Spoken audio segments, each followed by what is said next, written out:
Today on Richard's driving hour, I'm not driving for an hour, I'm driving for about 10 minutes. Turn this shit off. So I thought I would do this like ad lib of the sciencey stuff, what I did find over the weekend.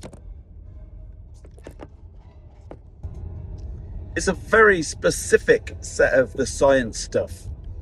Um, and it is all about kind of joining together known science. So known science isn't necessarily 100%. It can never get to 100%. Best it could ever get to is 99.9% through testing and assessing and looking at commonalities and all the rest of it. That's science. We know that even from doing GCSE science. Go through your method, your delivery, find your results, your expected results to match the results, blah, blah, blah, blah, blah. No different for any kind of science experiment, but they know they need to do it on a grand scale, particularly around genetics, to prove that it has any kind of meaning and transference.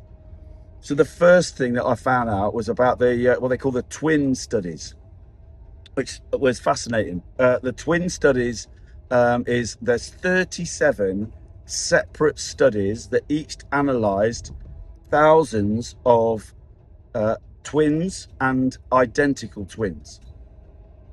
And they found, obviously, well, not obviously, we think it's obvious now, we found that certain genes are obviously kind of genetic and they pass down because there was such a high prevalence of them in the identical twins, so they both picked up from their parents these things in the same way because actually genetically they're the same.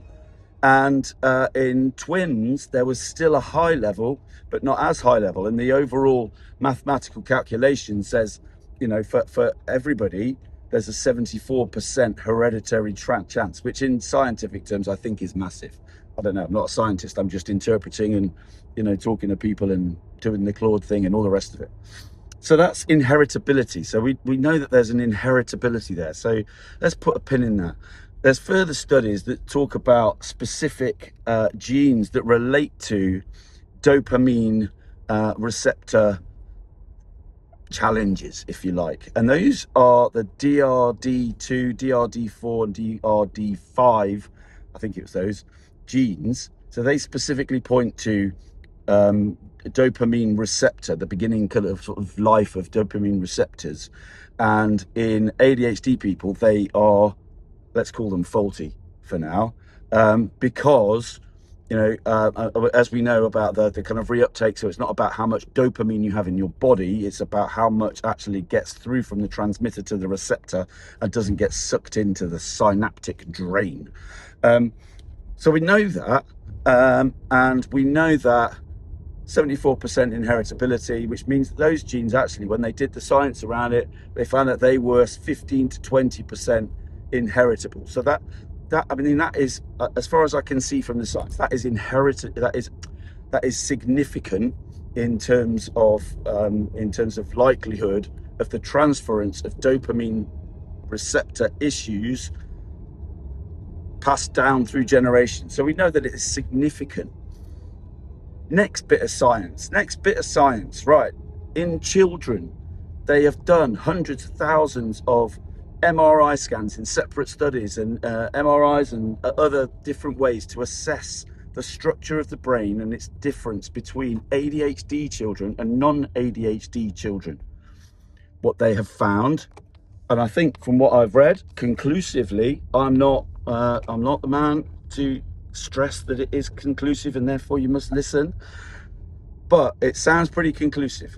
In ADHD children, there is a distinct difference in the structure of the grey matter. And the grey matter, there's three things, I listed them yesterday: prefrontal cortex, orbitocortex, and the striatum. I haven't looked into that, I don't know what that does. Well, after you, love.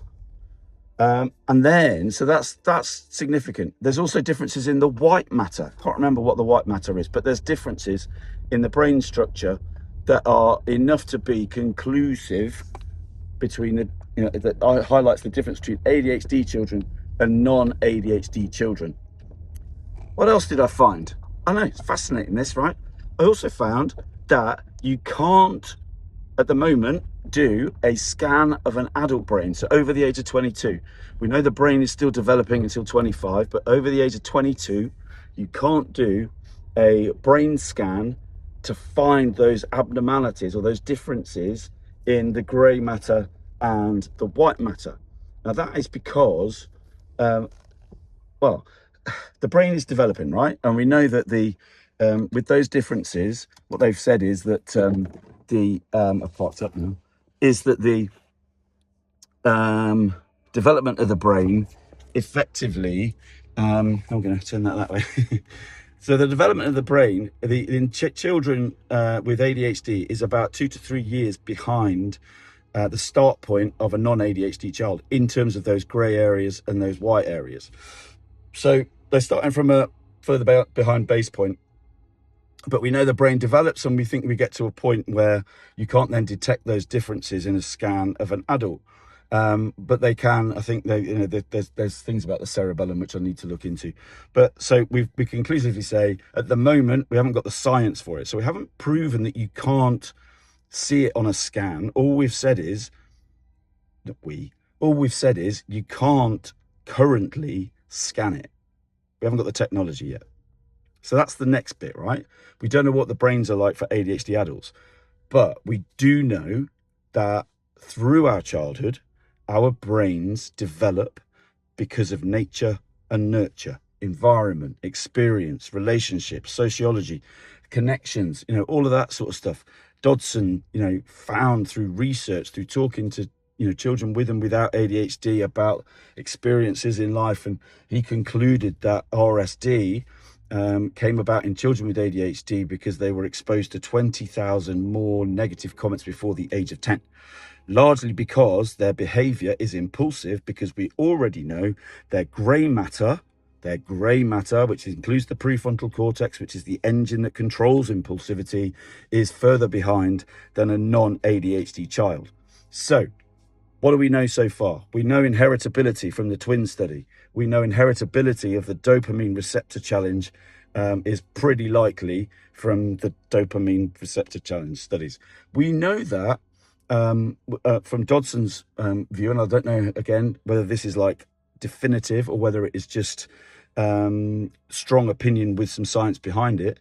We know that 20,000 more negative comments before the age of 10 can result in rejection sensitive dysphoria, because your brain has developed through childhood to expect these, to see these as a threat, and therefore to, your autonomy, the thingy, what's it called, the basal ganglia, the autonomous part of your brain is reacting to the perceived situation that comes about from years and years of negative comments, right?